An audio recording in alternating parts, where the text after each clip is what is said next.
ਆਖਣ ਹਾਰ ਦਿਆਲਾ, ਨਾਨਕ ਕਰਕੇ ਗੋਲੇ। ਵਾਹਿਗੁਰੂ ਜੀ ਕਾ ਖਾਲਸਾ, ਵਾਹਿਗੁਰੂ ਜੀ ਕੀ ਫਤਿਹ। ਧੰਨ ਧੰਨ ਸ੍ਰੀ ਗੁਰੂ ਗ੍ਰੰਥ ਸਾਹਿਬ ਮਹਾਰਾਜ, ਜਿਨ੍ਹਾਂ ਦੀ ਅਪਾਰ ਬਖਸ਼ਿਸ਼ ਰਹਿਮਤ ਹੋਈ ਹੈ। ਆਪ ਰੋਜ਼ਾਨਾ ਅੰਮ੍ਰਿਤ ਵੇਲੇ ਸਤਿਗੁਰੂ ਦੀ ਅੰਮ੍ਰਿਤਮਈ ਬਾਣੀ ਨਾਲ ਜੁੜ ਕੇ ਸਤਿਗੁਰੂ ਦੇ ਉਸ ਜੋ ਸਤਿਗੁਰੂ ਦੀ ਬਖਸ਼ਿਸ਼ ਹੈ ਆਪਣੀ ਝੋਲੀ ਵਿੱਚ ਪਵਾ ਰਹੇ ਹੋ, ਤੰਤਾ ਦੇ ਯੋਗ ਹੋ। ਸੋ ਆਓ ਕੁਝ ਸਮਾਂ ਸਾਹਿਬ ਸ੍ਰੀ ਗੁਰੂ ਗ੍ਰੰਥ ਸਾਹਿਬ ਮਹਾਰਾਜ ਦੀ ਬਖਸ਼ਿਸ਼ ਦੇ ਸਦਕੇ ਗੁਰਬਾਣੀ ਵਿਚਾਰ ਕਰਨ ਦਾ ਇਹ ਸੁਭਾਗ ਸਮਾਂ ਮਿਲਿਆ ਹੈ। ਆਪਣੀ ਮਨ ਦੀ ਬਿਰਤੀ ਨੂੰ ਇਕਾਗਰ ਕਰੀਏ।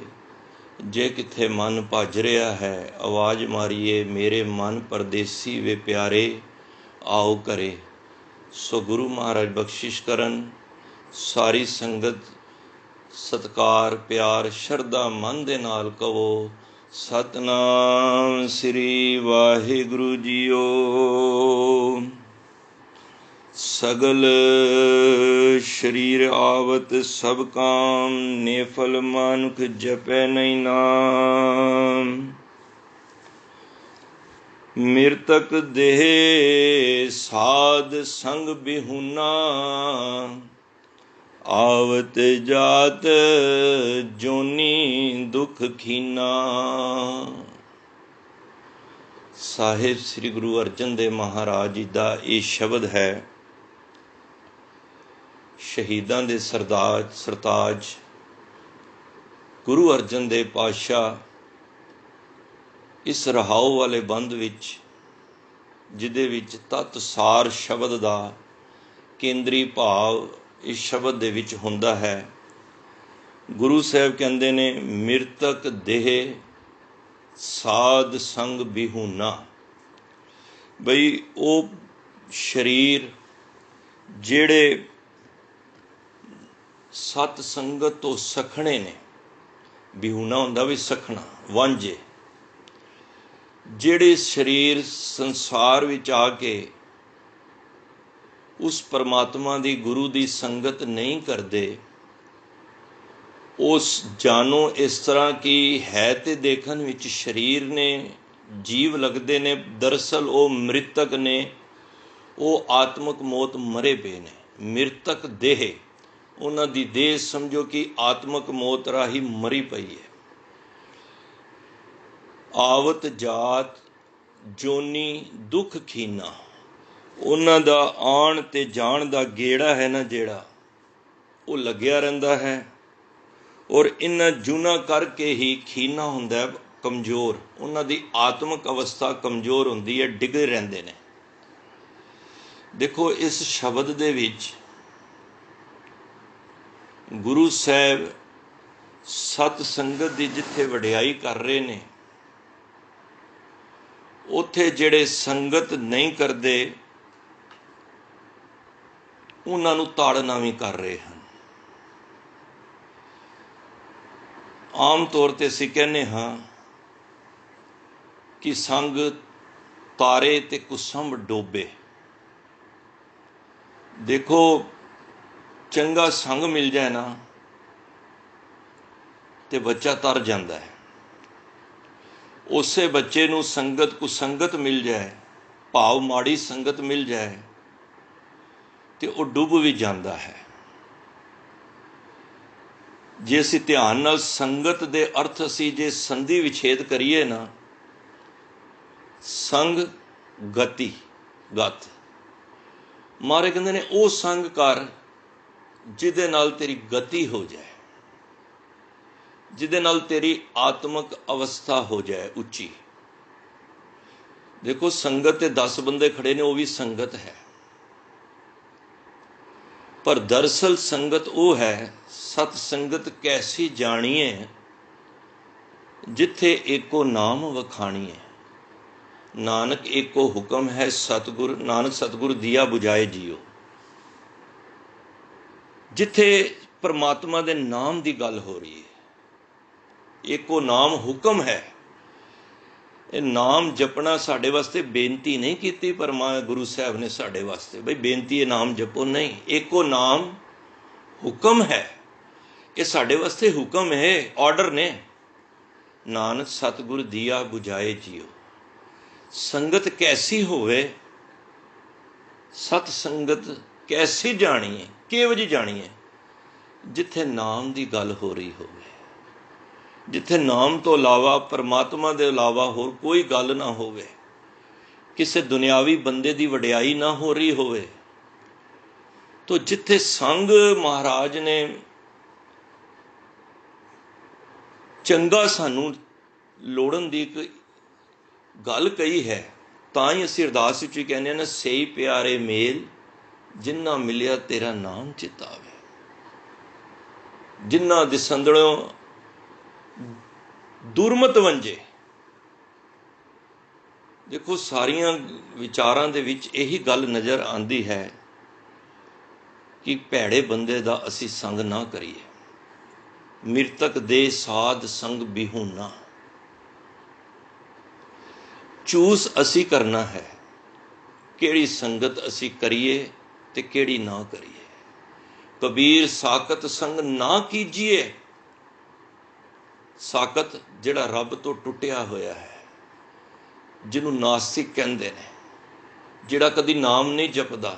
ਦੂਰ ਹੈ ਜਾਈਏ ਭਾਗ।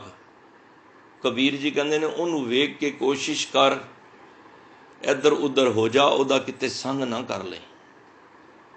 ਦੇਖੋ, ਗੁਰੂ ਸਾਹਿਬ ਜਿੱਥੇ ਨਾਮ ਜਪਣ ਦੀ ਦਵਾਈ ਦਿੰਦੇ ਨੇ ਨਾ, ਉੱਥੇ ਪਰਹੇਜ਼ ਵੀ ਦੱਸਦੇ ਨੇ। ਕਿਸੇ ਡਾਕਟਰ ਕੋਲ ਤੁਸੀਂ ਦਵਾਈ ਲੈਣ ਜਾਓ ਤੇ ਉਹ ਕਹਿੰਦਾ ਗਲਾ ਖਰਾਬ ਹੈ, ਉਹ ਦਵਾਈ ਦੇ ਦਿੰਦਾ, ਕਹਿੰਦਾ ਇੱਕ ਗੱਲ ਧਿਆਨ ਰੱਖਣਾ, ਠੰਡੀਆਂ ਖੱਟੀਆਂ ਐਸੀਆਂ ਚੀਜ਼ਾਂ ਨਾ ਖਾਣਾ ਜਿਹਦੇ ਨਾਲ ਪਰਹੇਜ਼ ਵੀ ਚਾਹੀਦਾ। ਜਿੱਥੇ ਬਾਣੀ ਪੜ੍ਹਨੇ ਹਾਂ, ਸੰਗ ਅੱਛਾ, ਇਹ ਸਤ ਸੰਗਤ ਦਾ ਸੰਗ ਹੈ, ਉੱਥੇ ਅਸੀਂ ਢਿੱਡੇ ਡਿੱਗੇ, ਢੱਠੇ, ਭੈੜੇ, ਨਿੰਦਕਾਂ ਦੀ ਵੀ ਸੰਗਤ ਤੋਂ ਬਚਣਾ ਹੈ।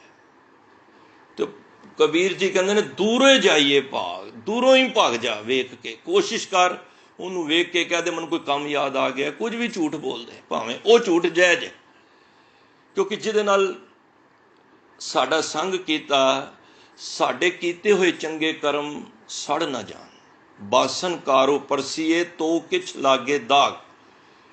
ਜਿਸ ਤਰ੍ਹਾਂ ਚੁੱਲ੍ਹੇ ਤੇ ਭਾਂਡਾ ਪਿਆ ਹੁੰਦਾ ਨਾ, ਕਾਲਾ ਹੋ ਜਾਂਦਾ ਹੈ, ਤੇ ਕਬੀਰ ਸਾਹਿਬ ਉਦਾਹਰਨ ਦਿੰਦੇ ਨੇ, ਉਸ ਭਾਂਡੇ ਨੂੰ ਕੋਈ ਚੁੱਕ ਕੇ ਇੱਕ ਜਗ੍ਹਾ ਤੋਂ ਦੂਜੀ ਜਗ੍ਹਾ ਰੱਖੇ ਨਾ, ਜਿੰਨਾ ਮਰਜ਼ੀ ਬਚਾ ਲੇ, ਉਹਨੂੰ ਕਾਲਾ ਦਾਗ ਲੱਗ ਹੀ ਜਾਣਾ ਹੈ।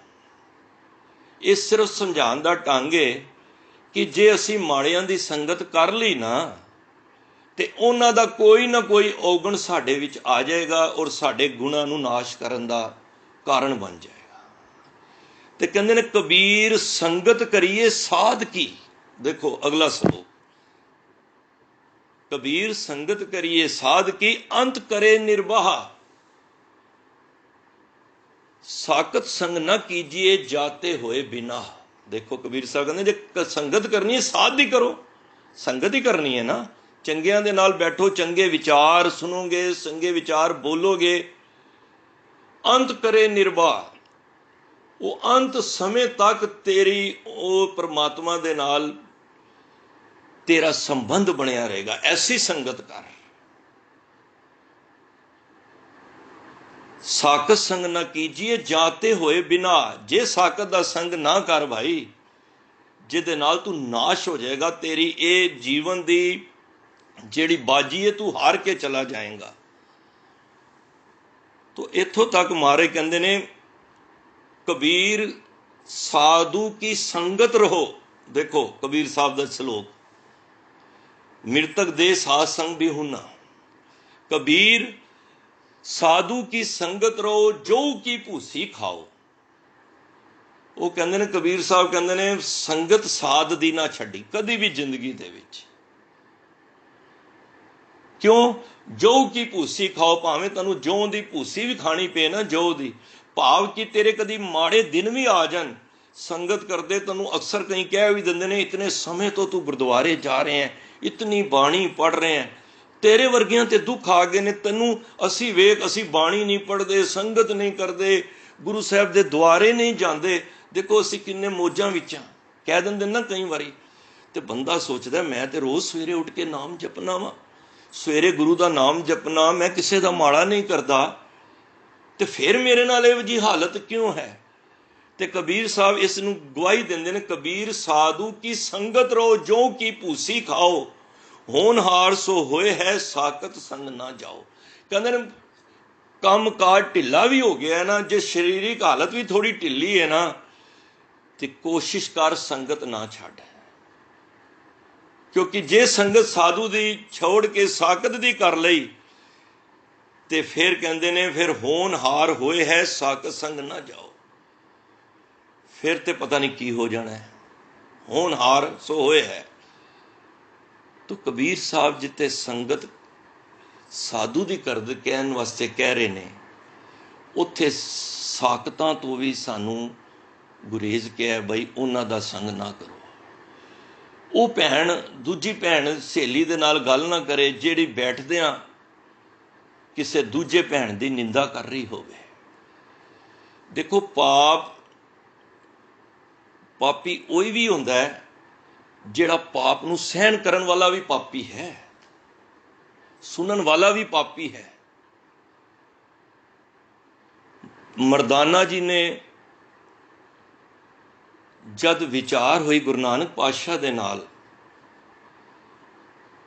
ते गुरु नानक पातशाह नूं मरदाना कहंदा है, महाराज बाबर जिहड़ा अहमदाबाद दे विच इतना जुलम ढाया है, कितनियां नूं बंदी बनाया, कितनियां दियां कतल कीते, धीआं भैणां दी इज्जत लुट्टी, ते ऐसा कहर उन्हें मचाया है, ते तुसी महाराज नूं कहंदा पर सारे थोड़ा गुनाहगार ने, बई सारे थोड़ा गुनाहगार ने। महाराज कहंदे ने मरदानिया गल ऐसी नहीं है। इस अहमदाबाद विखे जदों महाराज की पहली उदासी भाई लालो जी के घर हुई सी ना, उस वेले मरदाना नाल ये विचार विटांदरा होए सन, ते भाई लालो भी नाल बैठे सन। ते महाराज ने कहा, देखो इस शहर दे विच कहर बड़ा मचिया सी, पापां दा घड़ा भरिया पिया सी, ते जुलम दी एक आंधी आई हुई सी। मरदाना कहंदा महाराज सारे ते नहीं जुलम कीता, सब ने ते नहीं कीता, जिन्ना बाबर ने ये सारियां नूं कष्ट दे रहा है, तो सारे ने जुलम ते नहीं कीता। बड़े कीमती बोल गुरु नानक पातशाह ने कहन लगे, जदों वो जुलम कर रहा सी ते जेड़े चुप बैठे सन ना, दरअसल हकदार वो भी ने, विच भागी वो भी ने। जुलम करना ते जुलम सहना पापी दोनों ही ने। तां ही गुरु नानक पातशाह ने उस बाबर नूं भी जाबर कह के मुखातब किया कि हे बाबर तू जाबर है। भावें उन्हें गुरु नानक पातशाह नूं जेल विच भी बंद करता, पर गुरु नानक की आवाज़ नूं कोई नहीं बंद कर सकिया। ते जे कित्थे जुलम हो रहे ने, ते जे असी कहने आ मेरा ते जुलम, मेरा की काम है इहदे विच, ते माफ़ करना भागीदार असी भी हाँ। तो अज पातशाह कहंदे ने मृतक दे साध संग बिहूना, जे साध संग तो तू सखना है ना, ते समझ कि तू आत्मक मोते मर के संसार दे विच एक जिंदी लाश चल रहे हैं, ते आन जान दा तेरा एक गेड़ चलदा पिया है। आरंभता दी पंक्ति विच महाराज कहंदे ने, अनक रसा खाए जैसे ढोर। हुण जिहड़े संगत नहीं करते ना, उन्हां दे जीवन खोल के महाराज दस रहे ने। कहंदे ने वो इस तरह अपना ढिड भर रहे ने जिस तरह पशु गंद बला खा के पेट भरते हैं ना, जिहड़े साध संगत तो सखणे ने, महाराज कहंदे ने अनक तरह के भोग कर रहे ने।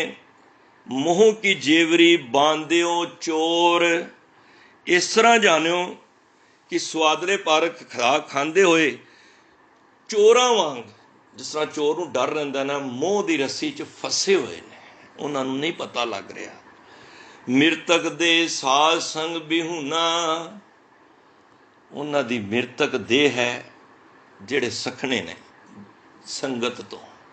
ਬੜੇ ਭਾਗਾਂ ਵਾਲੇ ਹੋ ਤੁਸੀਂ, ਇਹ ਤੁਹਾਡੇ ਕੋਈ ਪੂਰਬਲੇ ਕਰਮ ਹੀ ਜਗੇ ਹੋਏ ਨੇ। ਇਸ ਟਾਈਮ ਸੰਸਾਰ ਵਿੱਚ ਮੇਰੇ ਹਿਸਾਬ ਨਾਲ 95% ਬੰਦਾ ਸੁੱਤਾ ਹੋਣਾ ਸਮੇਂ ਦੇ ਹਿਸਾਬ ਨਾਲ, ਪਰ ਜਿਨ੍ਹਾਂ ਤੇ ਬਖਸ਼ਿਸ਼ ਹੁੰਦੀ ਹੈ, ਗੁਰੂ ਜਿਨ੍ਹਾਂ ਨੂੰ ਪਿਆਰ ਕਰਦਾ ਹੈ, ਗੁਰੂ ਆਪ ਉਠਾ ਲੈਂਦਾ ਉਹਨਾਂ ਨੂੰ।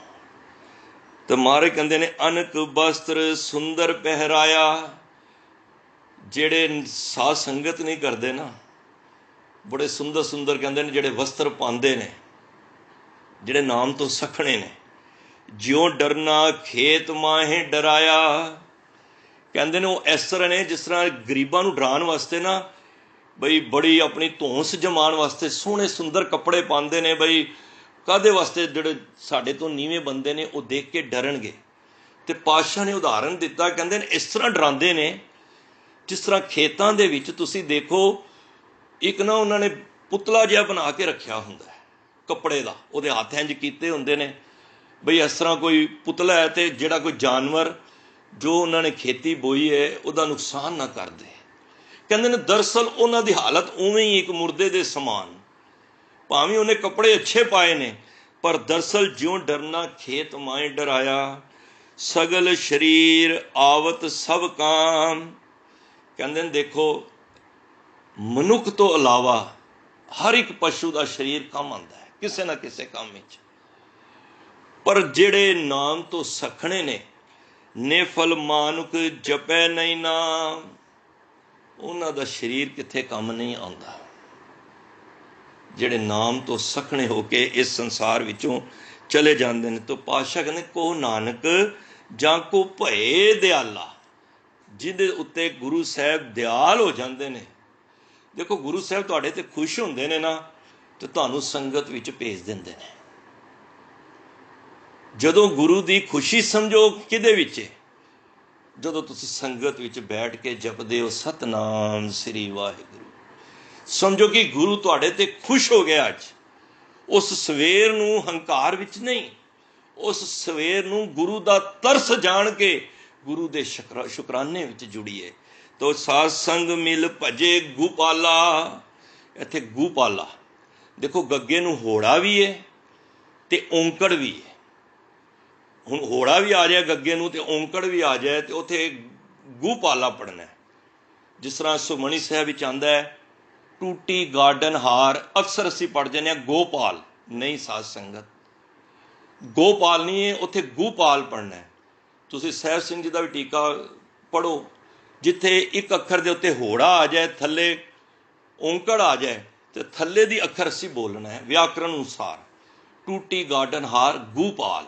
ਗੋਪਾਲ ਹੁੰਦਾ ਪਾਲਣ ਕਰਨ ਵਾਲਾ, ਉਹ ਪਰਮਾਤਮਾ। ਧਰਤੀ ਗੋ ਹੁੰਦੀ ਧਰਤੀ।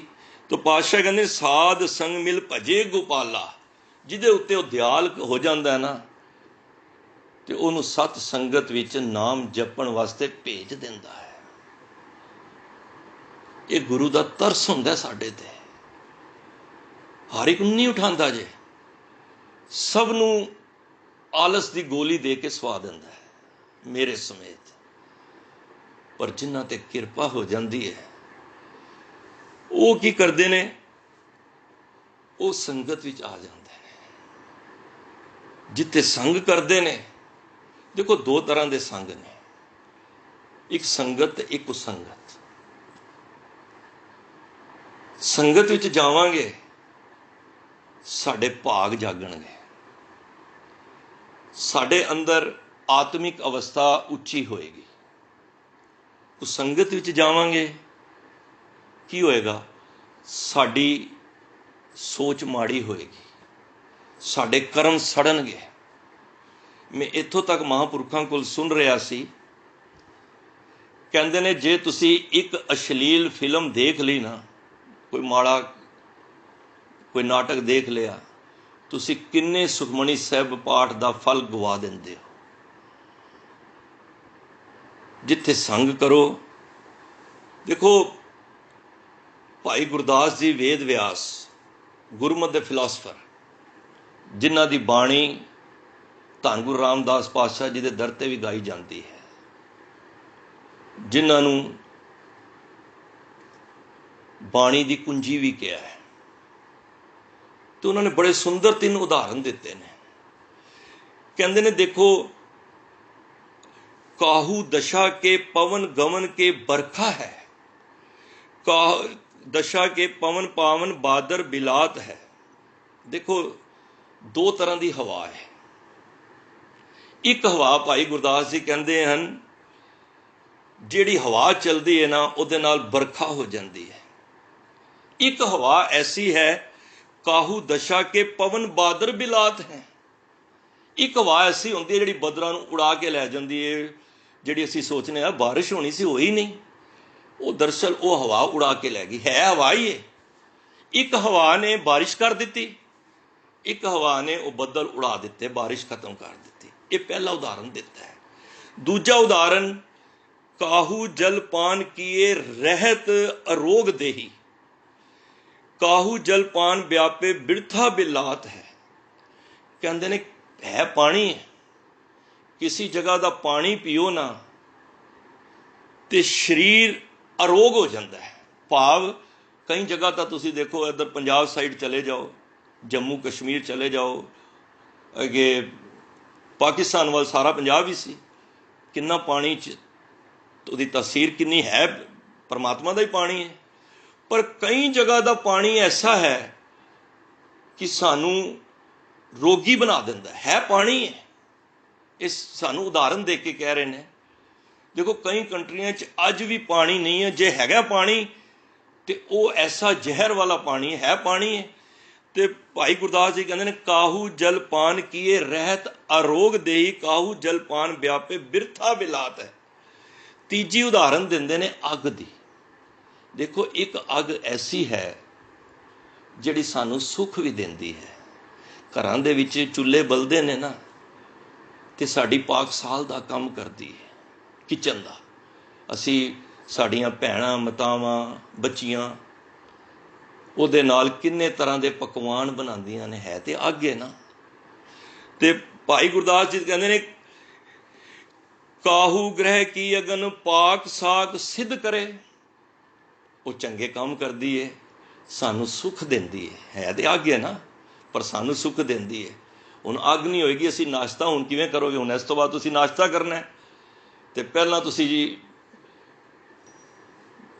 चूल्हा बालोगे तो फिर ही अग बलेगी तो चीज़ां तैयार होणगियां, रोटी तैयार होएगी, सब कुछ किन्ना सानू फायदा दे रही है। पर दूजे तरफ कहते हैं काहू ग्रह की अगन भवन जरात है। एक अग वो भी है जिहड़े घरां अग लग जाए तो घरां दे घर कितने कितने भवन वड्डी वड्डी बिल्डिंगां साड़ के रख देंदी है अग ही है। वो पानी भी उही हुई है, हवा भी उही हुई है, पर 2 तरह दियां ने। ते इस तरह फैसला देंदे ने काहू की संगत मिल जीवन मुकत है। कहते ने एक संगत होवे जिहड़ी संगत करन नाल जीवन की मुक्ति हो जाती है, जिहड़ी तुसी कर रहे हो। देखो मन्नू नहीं पता लग रहा मैं संगत कर रहा, मन्नू इहदा की बेनीफिट्स ने, लेकिन तू अपनी क्रिया करी जा। किरपा करना उस परमात्मा दे हाथ है। साडा काम है कर्म करना, कर्म असी करना है, बख्शिश करना उहदा हाथ है, उहदे साडा कोई जोर नहीं है। तो कहते ने काहू की संगत मिल जीवन मुकत है होए, ते काहू की संगत जमपुर जात है। पर जे माड़ी संगत असी कर लई, मृतक दे साध संग बिहूना, वो सानू फिर जमपुरी विच लै जाएगी। जिहड़ी धर्म राय नूं हुक्म है बह सच्चा धर्म विचार, दूजे पाए दुष्ट आत्मा वो तेरी सरकार। उन्होंने दुष्ट आत्मा कहते हैं। धर्मराज नूं भी हुक्म है वो जी दुष्ट आत्मा जिहड़ी संगत तो सखणी है, संगत तो नाम तो बिहूणी हुई है, जिहड़ी आत्मक मौत मरे पे ने, वो फिर धर्मराज की करता है, जमा नूं कहंदा जाके इन्हां नूं फड़ के ते इन्हां दी दूरदर्शा इन्हां नूं मारदे होए लैके आओ। जो जमाए केस गए पटके, जमा नूं आर्डर दिंदा कि इन्हां नूं केसां तो फड़ के लैके आओ, क्योंकि इन्हां ने संगत माड़ी कीती है। ਕਾਹੂ ਕੀ ਸੰਗਤ ਮਿਲ ਜੰਮਪੁਰ ਜਾਤ ਹੈ। ਵਾਹ, ਉਹ ਜੰਮਪੁਰ ਨੂੰ ਜਾਣਗੇ। ਮੈਂ ਕਹਿੰਦਾ ਕਿਤਨੇ ਅਸੀਂ ਭਾਗਾਂ ਵਾਲੇ ਹਾਂ, ਕਿੰਨਾ ਵੱਡਾ ਤਰਸ ਹੈ ਸਾਡੇ ਤੇ। ਇਸ ਕਲਯੁਗ ਦੇ ਭਿਆਨਕ ਸਮੇਂ ਵਿੱਚ ਸਤਿਗੁਰੂ ਅੰਮ੍ਰਿਤ ਵੇਲੇ ਉਠਾਲ ਕੇ, ਕਿਤਨੀ ਮਹਿਮਾ ਹੈ। ਆਹ ਕੁਰਬਾਨੀ ਤਿੰਨਾਂ ਗੁਰਸਿੱਖਾਂ ਪਿਛਲ ਰਾਤੀ ਉਠ ਬਹੰਦੇ। ਵਾਹ, ਭਾਈ ਗੁਰਦਾਸ ਜੀ ਕਹਿੰਦੇ ਮੈਂ ਕੁਰਬਾਨ ਜਾਨਾ ਵਾਂ ਜਿਹੜੇ ਪਿਛਲ ਰਾਤੀ ਭਾਵ ਅੰਮ੍ਰਿਤ ਵੇਲੇ ਜਾਗਦੇ ਨੇ। ਮੈਂ ਇੱਕ ਮੈਨੂੰ ਸਰੀਰ ਮਿਲਿਆ, ਮੈਨੂੰ ਕਹਿੰਦਾ ਵੀਰ ਜੀ, ਮੈਂ ਕਿਹਾ, ਕਹਿੰਦਾ ਨੇਮ, ਮੈਂ ਕਿਹਾ ਨੇਮ ਦੱਸਣਾ ਵੀਰ ਜੀ। ਕਹਿੰਦਾ ਅਸੀਂ 1:30-2 ਵਜੇ ਤੱਕ ਤੇ ਘਰ ਦੇ ਵਿੱਚ ਬਸ ਆਪਸ ਹੀ ਗੱਲਾਂ ਕਰਦੇ ਰਹਿੰਦੇ ਹਾਂ, TV ਲਾਇਆ, 2 ਵਜਦੇ ਨੇ, ਫਿਰ ਅਸੀਂ ਇਸ਼ਨਾਨ ਕਰਕੇ ਤੇ ਨਿਤਨੇਮ ਕਰ ਲੈਂਦੇ ਹਾਂ। ਵੀਰ ਜੀ ਠੀਕ ਹੈ। ਮੈਂ ਕਿਹਾ ਮੈਨੂੰ ਇੰਨੀ ਨੌਲੇਜ ਤੇ ਨਹੀਂ ਹੈ, ਪਰ ਮੇਰੇ ਹਿਸਾਬ ਨਾਲ ਤੂੰ ਗਲਤ ਕਰ ਰਿਹਾ ਬਈ, ਇਸ ਤਰ੍ਹਾਂ ਦਾ ਨਹੀਂ। ਦੇਖੋ ਇਹ ਬਹਾਦਰੀ ਨਹੀਂ ਜੀ। ਬਹਾਦਰੀ ਤੇ ਉਹ ਵੇ ਸੋ ਕੇ ਜਾਗਣਾ, ਆਲਸ ਨੂੰ ਤਿਆਗ ਕੇ ਜਾਗਣਾ। ਉੱਠ ਫਰੀਦਾ, ਫਰੀਦ ਸਾਹਿਬ ਕਹਿੰਦੇ ਉੱਠ ਫਰੀਦਾ ਊਜੂ ਸਾਜ, ਸੁਬੇ ਨਿਵਾਜ ਗੁਜ਼ਾਰ। ਖਾਲੀ ਇਹ ਨਹੀਂ ਕਿ ਅਸੀਂ ਸੌਂ ਕੇ ਉੱਠਣਾ ਬੜਾ ਔਖਾ ਕੰਮ ਜੇ। ਹੁਣ ਕੋਈ ਰਾਤੀ 1 ਵਜੇ ਤੱਕ ਜਾਗਦਾ ਪਿਆ, ਉਹ ਤੇ ਨਿਤਨੇਮ ਕਰ ਲਏਗਾ। ਮੈਂ ਕਿਹਾ ਨਹੀਂ, ਸਤਿਗੁਰੂ ਕਹਿੰਦੇ ਨੇ ਸੋ ਕੇ। ਦੇਖੋ ਗੁਰੂ ਅਮਰਦਾਸ ਪਾਤਸ਼ਾਹ ਰਾਤੀ ਭਾਵੇਂ 11:30 ਵਜੇ ਵੀ ਸੌਂਦੇ ਸਨ ਨਾ, ਇਤਿਹਾਸ ਵਿੱਚ ਆਉਂਦਾ, ਤੇ 1:30-2 ਵਜੇ ਉਹ ਉੱਠ ਜਾਂਦੇ ਸਨ। ਇਹ ਸਾਨੂੰ ਪੂਰਨੇ ਪਾ ਕੇ ਦੇਣੇ ਕਿ ਸੋ ਕੇ ਜਾਗਣਾ ਹੈ। ਬੜਾ ਔਖਾ ਕੰਮ ਹੈ। ਤੇ ਕੁਰਬਾਨੀ ਤਿੰਨਾਂ ਗੁਰਸਿੱਖਾਂ ਪਿਛਲ ਰਾਤੀ ਉਠ ਬਹੰਦੇ। ਕੁਰਬਾਨੀ ਤਿੰਨਾਂ ਗੁਰਸਿੱਖਾਂ ਅੰਮ੍ਰਿਤ ਵੇਲੇ ਸਰ ਨਾ ਵੰਦੇ। ਉੱਠ ਕੇ ਫਿਰ ਖਾਲੀ ਉੱਠਣਾ ਬਹਾਦਰੀ ਨਹੀਂ ਜੇ। ਉਸ ਤੋਂ ਬਾਅਦ ਕਹਿੰਦੇ ਕੁਰਬਾਨੀ ਤਿੰਨਾਂ ਗੁਰਸਿੱਖਾਂ ਹੋਏ ਇੱਕ ਮਨ ਗੁਰ ਜਾਪ ਜਪੰਦੇ। ਉੱਠ ਕੇ ਫਿਰ ਇਹ ਨਹੀਂ ਉੱਠਦੇ ਤੇ ਸੰਸਾਰ ਚੋਰ ਵੀ ਉੱਠਦਾ ਪਿਆ। ਉੱਠਦਾ ਨਾ ਚੋਰ ਵੀ, ਚੋਰ ਥੋੜਾ ਉਹਨੂੰ ਕੋਈ ਪਰਮਾਤਮਾ ਦੀ ਪ੍ਰਾਪਤੀ ਹੋ ਜਾਂਦੀ ਹੈ। ਉੱਠਦੇ ਤੇ ਸਵੇਰੇ ਇਹ ਤੁਹਾਡੇ ਹਲਵਾਈ ਵੀ ਨੇ, ਉੱਠਦੇ ਤੇ ਅਖਬਾਰ ਵਾਲੇ ਵੀ ਨੇ, ਸਾਰੇ ਉੱਠਦੇ ਨੇ। ਪਰ ਨਹੀਂ, ਉੱਠਣ ਤੋਂ ਭਾਵ ਹੈ ਕਿ ਇੱਕ ਮਨ ਗੁਰ ਜਾਪ ਜਪੰਦੇ। ਉੱਠ ਕੇ ਗੁਰੂ ਦੇ ਜਾਪ ਦੇ ਜਪੋ। ਤੇ ਕੁਰਬਾਨੀ ਤਿੰਨਾਂ ਗੁਰਸਿੱਖਾਂ ਸਾਧ ਸੰਗ ਚਲ ਜਾਏ ਜੁੜਨ ਦੇ। ਜਿਹੜੇ ਉੱਠ ਕੇ ਸੰਗਤ ਵਿੱਚ ਜੁੜਦੇ ਨੇ। ਦੇਖੋ ਸੰਗਤ ਵਿੱਚ ਜੁੜਨ ਦੀ ਬੜੀ ਮਾਨਤਾ ਜੇ। ਔਰ ਸੋਨੇ ਤੇ ਸੁਹਾਗਾ, ਮੈਂ ਇੱਕ ਗੱਲ ਕਹਾਂ, ਜਿਹੜਾ ਅੰਮ੍ਰਿਤ ਵੇਲੇ ਉੱਠ ਕੇ ਜਾਗ ਕੇ ਉਹਦੇ ਗੁਣ ਗਾਉਂਦਾ ਨਾ, ਇਹ ਤੇ ਸੋਨੇ ਤੇ ਸੁਹਾਗਾ ਹੈ। ਤੁਸੀਂ ਸੁਹਾਗਾ ਫੇਰ ਰਹੇ ਹੋ ਇਸ ਵੇਲੇ। ਨੱਕ ਸਿੱਖ ਲੋ ਸਗਲ ਅੰਗ, ਰੋਮ ਰੋਮ ਕਰ ਕਾਟ ਕਾਟ ਸਿੱਖਣ ਕੇ ਚਰਨ ਪਰਵਾਰੀਏ। ਵਾਹ ਭਾਈ ਗੁਰਦਾਸ ਜੀ। ਪਤਾ ਕੀ ਕਹਿੰਦੇ ਨੇ ਤੁਹਾਡੇ ਵਰਗੇ ਗੁਰਸਿੱਖਾਂ ਵਾਸਤੇ? ਕਹਿੰਦੇ ਨੇ ਮੇਰਾ ਚਿੱਤ ਕਰਦਾ ਹੈ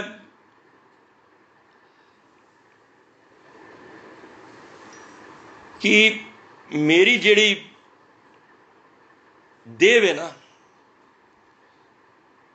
ਇਹਦੀ ਪੈਰ ਦੇ ਅੰਗੂਠੇ ਤੋਂ ਲੈ ਕੇ ਸਿਰ ਦੀ ਚੋਟੀ ਤੱਕ, ਭਾਵ ਸਾਰਾ ਸਰੀਰ, ਇਹਨੂੰ ਟੋਟੇ ਟੋਟੇ ਕਰ ਦੋ, ਕਾਟ ਕਾਟ ਇੰਨੇ ਟੋਟੇ ਕਰ ਦੋ ਭਾਈ ਨੰਦ ਲਾਲ ਜੀ। ਤੇ ਕਰਨਾ ਕੀ ਇਹ? ਕੱਟ ਕੇ ਗੁਰੂ ਦੇ ਸਿੱਖਾਂ ਦੇ ਚਰਨਾਂ ਤੇ ਵਾਰ ਦੋ।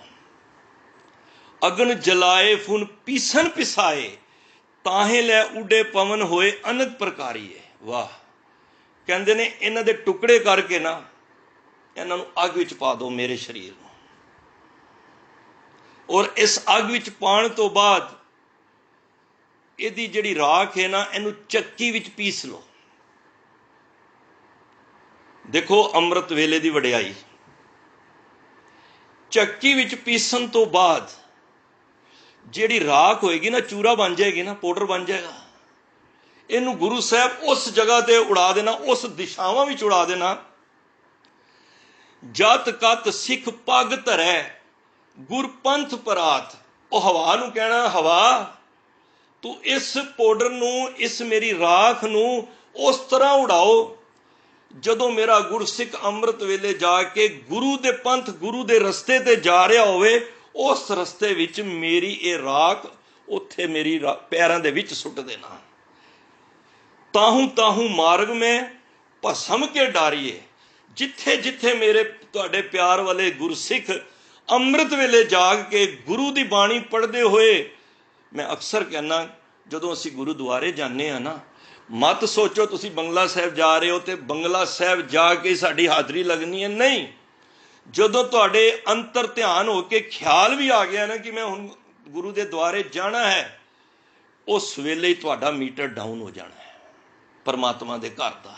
ਭਾਵੇਂ ਤੁਹਾਡਾ ਘਰ 20 ਕਿਲੋਮੀਟਰ ਹੈ, ਭਾਵੇਂ 10 ਕਿਲੋਮੀਟਰ ਹੈ, ਤੇ ਜਾਂ ਤੁਸੀਂ ਦਰਬਾਰ ਸਾਹਿਬ ਜਾ ਰਹੇ ਹੋ 10 ਘੰਟੇ ਲੱਗਣੇ ਨੇ, ਤੁਹਾਡੀ ਹਾਜ਼ਰੀ ਘਰੋਂ ਹੀ ਚੱਲ ਪਈ ਹੈ।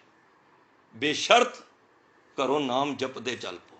ਜਦੋਂ ਟੈਕਸੀ ਤੇ ਸਕੂਟਰ ਤੇ ਬੈਠੋ ਨਾ, 3 ਵੀਲਰ ਤੇ, तो मीटर उस टाइम ऑन कर दिंदा। ਉਹਦਾ कहन तो भाव है कि तेरा मीटर पैसे देंदा हुण चालू हो गया है। तो जदों तुसी गुरुद्वारे जान वक्त घरों पैर ही रखते हो ना, समझो तुहाडा मीटर ऑन है, तुहानू बख्शिश दा भंडारे तुहाडे खुल गए ने। तो भाई साहब कहते ताहू ताहू मार्ग में भसम के डारीए। उस जगह ते मेरी भसम, मेरी जिहड़ी राख है ना, और गुरसिखां दे पैरां थल्ले मेरी राख नूं तुसीं पा देना। तह पद पादक चरण लिव लागी रहे, दया के दयाल मोहे पत ते उधारीए। कहंदे ने उन्हां दे चरनां दी, जिहड़े नाम जपण वाले ने, उन्हां दे चरनां नाल मेरी लिव लगी रहे। तो साध संगत, अमृत वेले नूं जागण नूं देखो तुहानूं नहीं पता लग रहा, पर गुरु साहब कहंदे ने उन्हां दी चरण धूड़ी वास्ते ते सारे लोचदे पे ने। मैं छोटी गल कह के समाप्ति करा। गुरु अर्जन देव महाराज कोल काफ़ी सिख आके बैठ गए। महाराज ने नेम पूछा सब को। एक कहंदा जी पहले नूं उठाया, कहंदा सी उठ के घर विच इशनान करके ते बाणी पढ़ लैने। महाराज कहंदे बह जा।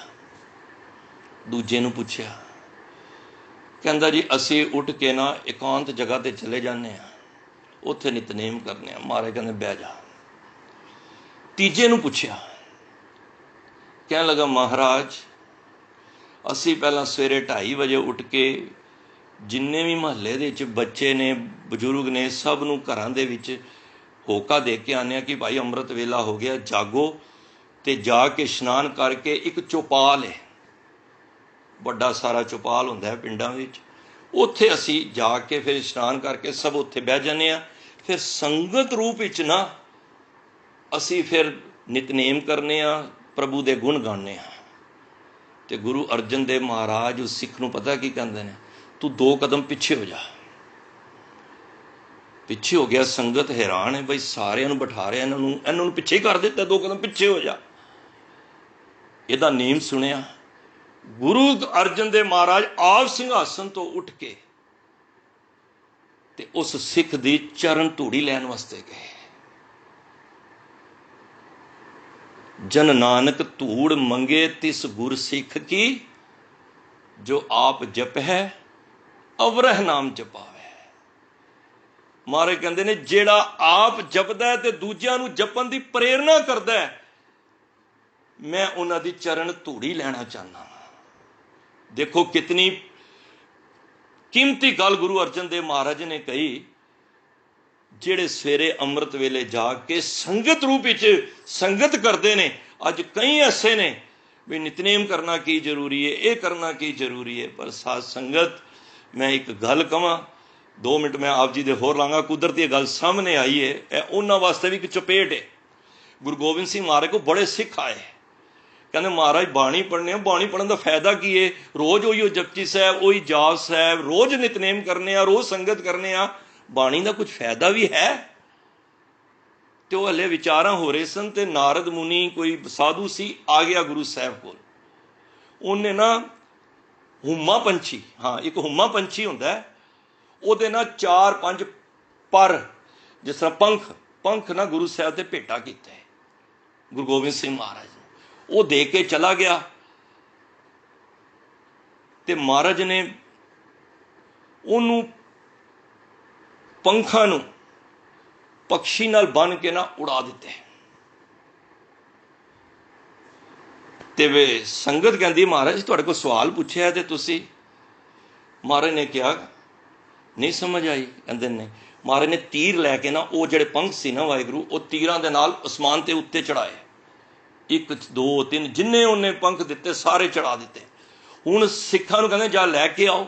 सिख वक्री वक्री जगह ते खड़े सन। वो एक टाइम होया, थोड़ी देर हुई, काफ़ी समा बीत गया तो आए नहीं, तीर ही नहीं आए उत्तों, हुंबा पंखी दे तीर सन। तो गुरु साहब ने पूछा तीर नहीं आए? महाराज आने चाहिए ने, क्योंकि एक कोई भी चीज़ ना समान ते सुट्टो ना, वो एक ऐसी रब ने गुरुत्वाकर्षण बना रखी कि वो वापस ही आना है। तो पत्थर सुट्टो वापस ही आएगा। जिस आम कह देने भाई थुक सुट्टो आसमान ते तुहाडे उत्ते ही पैनी है। वो आए नहीं, तीर वापस ही नहीं आए। महाराज कहते कुछ समझे हो? कहते नहीं। कहते ने इन्हां तीरां ने ना हुमा पंखी दी संगत की है। महाराज समझे नहीं। कहते ने एक पक्षी ऐसा है हुमा पंखी जिहड़ा जमीन ते नहीं, कदी धरती ते पैर रखदा ही नहीं है, वो हमेशा आसमान विच ही हुंदा है। ते जदों भी किसी ने किरिया हुंदी है बच्चे दी, उन्हें आंडे तो जन्म देना होंदा ना, तो आंडे गिरदे गिरदे जब धरती ते आंदा ना, तो उहदे बच्चे अंडे जिहड़े हैगे ना वो धरती ते नहीं गिरदे। तुसीं गूगल ते भी सर्च कर लेना, वो अंडे ना धरती ते नहीं गिरदे, फुटन धरती ते गिरन तो पहले ही फुट के ना तो विचों हुमा पंछी निकलदा, तो उसे उडारी नाल उत्ते भज जांदे ने, भाव कि पैर नहीं रखते। तो पातशाह ने कहा भाई तुसीं कहंदे बाणी पढ़ के कोई लाभ नहीं। अरे जिस देश चो ये बाणी आई है ना, जेड़ा भी इस बाणी नूं निता प्रति पढ़ेगा, ये बाणी उस देश विच लै जाएगी। बाणी प्रभ की सबको बोले, आप अडोल ना कबहू डोले। तुर की बाणी आई तिन सगली चिंत मिटाई। कदी कोई तुहानूं नास्तिक बंदा ये कह देना क्यों रोज बाणी पढ़ते हो, तो उन्होंने क्या करो, तू क्यों रोज रोटी खाना है, क्यों रोज पानी पीना है? जे मेरे शरीर की खुराक पानी है, रोटी है, तो मेरी आत्मा की खुराक भजन है, बंदगी है, नितनेम है, जपजी साहब है। जदों मैं जपजी नितनेम नहीं करता तो फिर मेरा भी मरना ही है। मैं जिंदी लाश चल रहे हैं, जो मारे कह रहे मृतक दे साध संग बिहुना। तो महाराज ने फिर गुरु गोबिंद सिंह महाराज ने उत्ते समझाया कि जेड़ा भी मत सोचे बाणी पढ़ के मैनूं कुछ प्राप्त नहीं हो रहा। नहीं भाई, जिस तरह हुमा पंछी की संगत करके वो तीर वापस नहीं आया आसमान तो, इस तरह जिस बाणी नूं तुसीं पढ़ रहे हो वो तुहानूं अडोल देश विच लै जाएगी। जिस बाणी धुरों आई है ना, तुहानूं धुर तक लैके जाएगी। सो ऐसे दीन दयाल सतगुरु ने संगत नूं बहुत प्यार किया है। तां ही महाराज ने कहा साध संग प्रभ देहो निवास, सर्व सुख नानक प्रकाश। मंगे ही महाराज ने इहो ही एक पातशाह ने परमात्मा कोलों कि मनु सत संगत विच निवास बख्शो ते साकतां दा संग ना कराओ। तां ही महाराज ने अज यही कहा है कि मृतक दे साध संग बिहूना, आवत जात जोनी दुख खीना। इस करके उहदा शरीर भी खत्म हो जाता है, आउण जाण दे विच पिया रहिंदा है। जिहड़ा सत संगत तो सखना है, कोशिश करो, अरदास करो, बेनती करो, दास कूकड़ दी भी करो कि रोजाना संगत मिले, रोजाना बाणी पढ़िए, किसी दे कहे घाए ते ना आइए। नितनेम क्यों जरूरी है भाई? जरूरी है नहीं तो इस शब्द नूं वो प्यार नाल पढ़ ले तो उन्होंने पता लग जाएगा, जिहड़ा कि 100 मेरा ख्याल 90 अंक ते गुरु ग्रंथ साहिब विच ये शब्द दर्ज है। आप इहदे दर्शन करो तो तुहानूं पता लग जाएगा कि संगत करन दी कितनी महानता है। सो गुरु महाराज बख्शिश करन। सारियां दा धन्नवाद जो प्यार बख्शदे हो। दास खिमा दा जाचक है। सारे वीरां दा धन्नवाद, सत्कारयोग वीर जी दा, ते गुरु ग्रंथ साहिब महाराज दा धन्नवाद है जो अपनी बख्शिश दे द्वारा अपने बच्चों पासों ये सेवा लैंदे हन। और एक शाम नूं भी दास दी गुरभजन सेवा ट्रस्ट ते भी हाज़री है, जो कि शामी 7 तो लैके पौने 8 बजे के करीब तक, जिदे विच महाराज ने सेवा लैनी है। पर का बुरा ना राखो चीत, तुमको दुख नहीं पाई मीत। भाई तुसी पराए दा किसी दा बुरा ना सोचो। इस उत्ते महाराज ने सेवा लैनी है। जिन्ना पास समा होवे हाज़री भरो। सारी संगत दा तह दिल तो धन्नवाद। वाहिगुरू जी का खालसा, वाहिगुरू जी की फतेह।